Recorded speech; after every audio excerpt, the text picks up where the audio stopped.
माँ कालरात्रि की कथा नवरात्रि के 7वें दिन पूजित स्वरूप है माँ कालरात्रि। इनका स्वरूप अत्यंत भयंकर है, किंतु ये अपने भक्तों को सदैव शुभ और कल्याण प्रदान करती हैं। इन्हें शुभंकरी भी कहा जाता है। माँ कालरात्रि का शरीर श्यामवर्णी है, उनके बिखरे केश हैं, गले में बिजली के समान चमकने वाला हार है और वे गधे गर्दभ पर सवार होती हैं। उनकी 4 भुजाएं होती हैं, 2 में विवर और अभय मुद्रा में रहती हैं तथा शेष 2 में तलवार और लोहे का कांटा, खड्ग और वज्र धारण करती हैं। एक पौराणिक कथा के अनुसार दैत्यराज शुंभ और निशुंभ ने देवताओं पर अधिकार कर लिया था। उनके सेनापति रक्तबीज नामक असुर था। रक्तबीज को वरदान प्राप्त था कि उसके शरीर से यदि एक बूंद रक्त भी भूमि पर गिरे तो उतने ही नए असुर उत्पन्न हो जाएं। जब देवताओं ने मां दुर्गा से प्रार्थना की तो उन्होंने अपने उग्र रूप को प्रकट किया, जिसे कालरात्रि कहा जाता है। मां ने युद्धभूमि में प्रवेश कर असुरों का संहार किया। उन्होंने रक्तबीज का वध इस प्रकार किया कि उसकी हर बूंद को अपने मुख में समाहित कर लिया और उसे नष्ट कर दिया। एक अन्य कथा के अनुसार राक्षसों के अत्याचार से त्रस्त होकर देवताओं ने पुनः मां से निवेदन किया।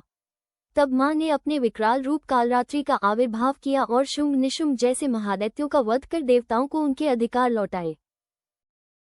स्वरूप और विशेषता: श्यामवर्णी शरीर, बिखरे हुए केश, 3 नेत्र जिनसे अग्नि की ज्वालाएं निकलती हैं, वज्र और खड्ग से सुसज्जित, गधे पर सवारी करती हैं। भयंकर स्वरूप के बावजूद भक्तों के लिए शुभ और कल्याणकारी।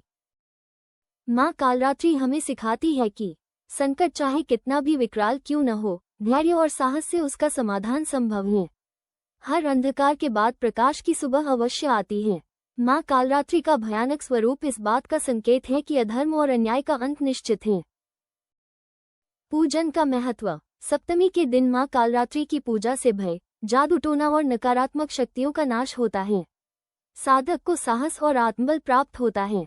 ग्रह दोष और शनि से उत्पन्न बाधाएं दूर होती हैं। जीवन में शुभ फल और सफलता की प्राप्ति होती है।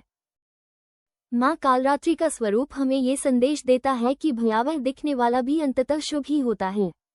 वे अपने भक्तों का संकट हरकर उन्हें सुरक्षा और कल्याण प्रदान करती हैं। यही कारण है कि उन्हें शुभंकरी कहा जाता है।